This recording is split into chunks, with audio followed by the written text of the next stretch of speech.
And just to show you how nice this can be, this is what it polishes like. And we are definitely in a marine environment here because I can show you a really nice ammonite. You can see that about a 3-inch, I think Brewericiferous ammonite. This is just so cool. Here's another smaller piece, but in matrix. Just look how good this turned out. It is gorgeous.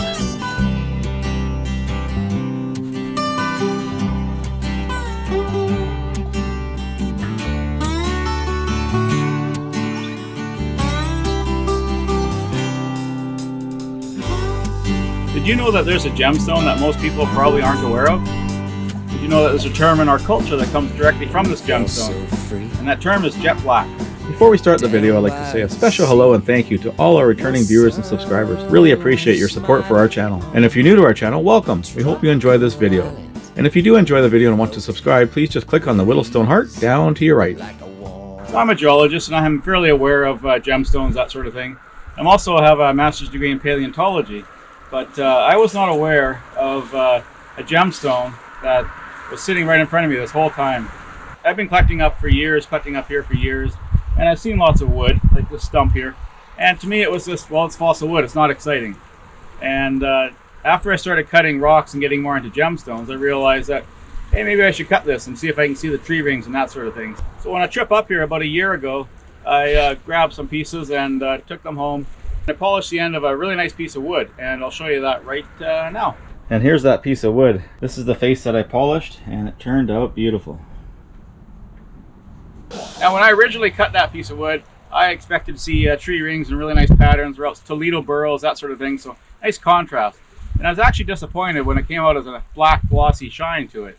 And I took it inside and showed Christa, and she went, "Oh, that's beautiful." And I went, "Beautiful?" It's like, oh, there's no tree rings, there's no nothing.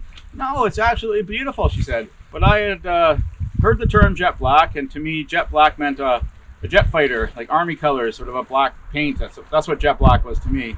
Never gave it much more thought than that. After talking to Christa and seeing her excitement about my polished piece, I went, what is jetstone anyways? I was very surprised to find that jetstone is actually a gemstone. And I never would have put together that gemstone and fossil wood would go together. I've been playing around with UV light a little bit lately, and I decided, hey, I'll try it on here just to see what happens. And my goodness, how wonderful is this? This is incredible. The contrasting colors go right down the whole body of the piece of wood, and it's just so cool. You see the bioturbation tubes all lit up because they're infilled with calcite. It's a beautiful gemstone. It was, I think in Neolithic times, humans actually used it for little trinkets and that sort of thing. It was used in Egyptian times, and it really became popular starting in 1861 when Queen Victoria wore it as jewelry in mourning of the loss of her husband, Prince Albert. And it was popular right up until about the 1920s, and then it's kind of been forgotten about since then, at least my impression anyways.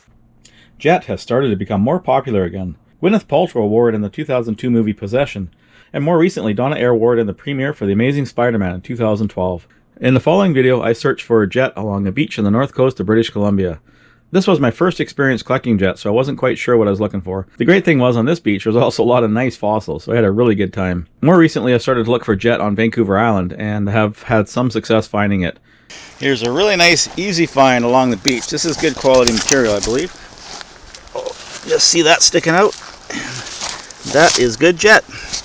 So that's a really good find. We should be able to knock that off. You see all the veining in there from calcite, I believe. Hope this works out. I see a fracture here.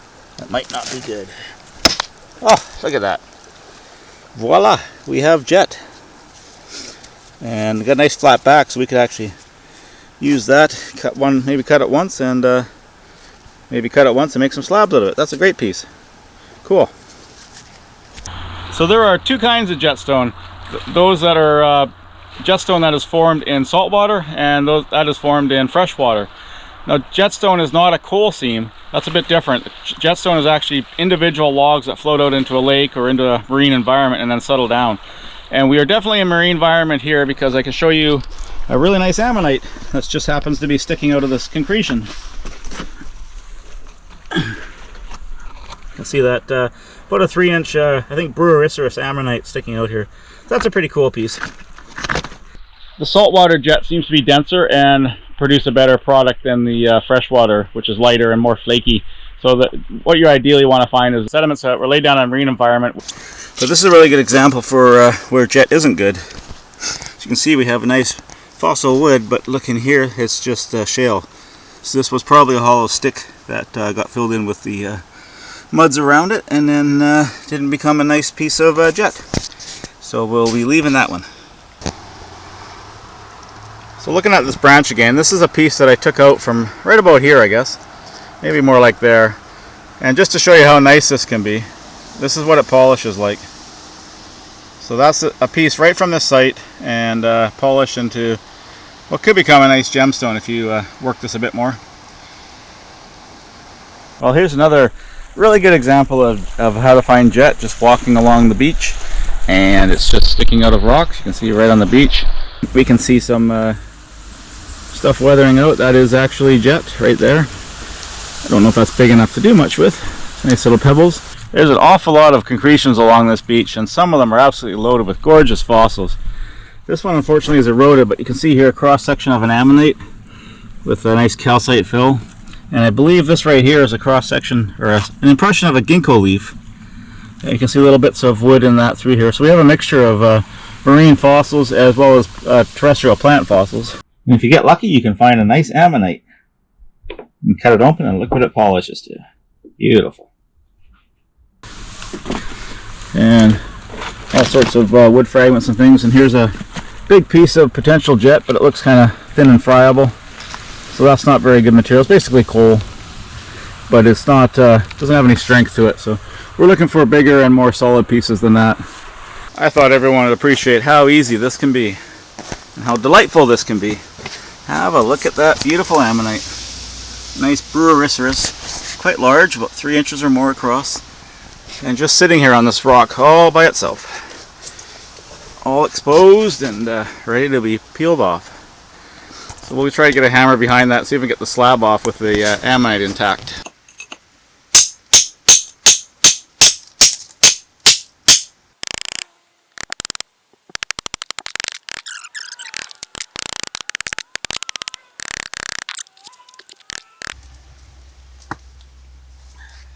Could be a beauty if we get it out.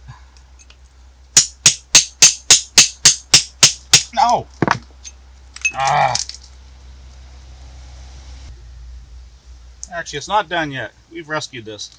I've rescued far worse than that. So should be able to just pull this out. 2 pieces, but we're okay. Always try to find all the pieces you can. I'm going to repair that and show you what it looks like when it's repaired. It's a nice piece.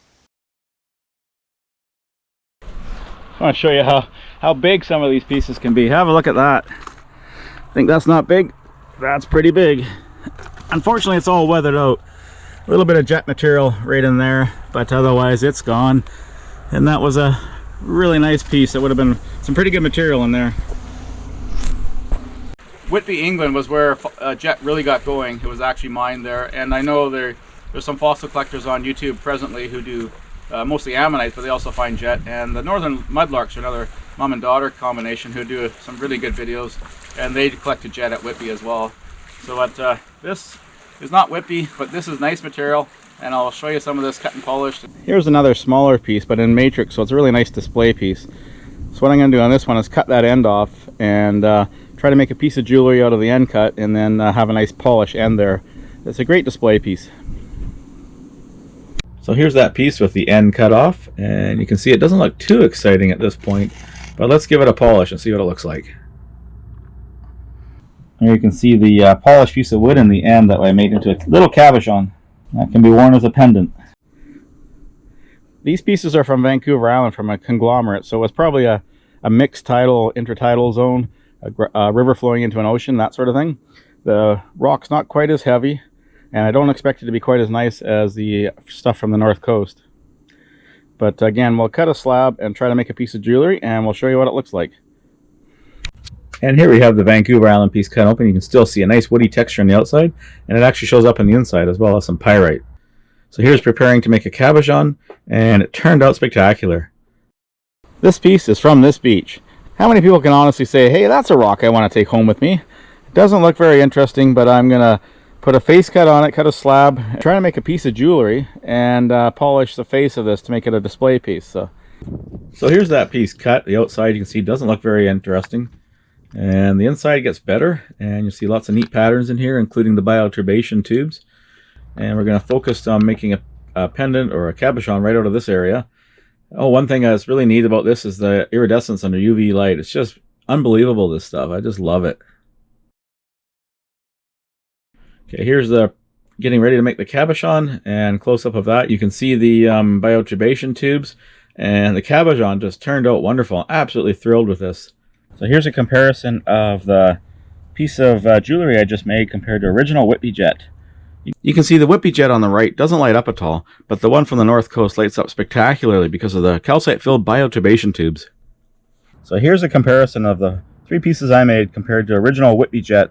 The Whitby jet's on the lower right, and you can see the pieces I made are really nice. They're not quite as homogeneous black as the one from Whitby, but they have more character in a sense. My goal now is to try and find more homogeneous pieces in the fossil wood that I've been collecting.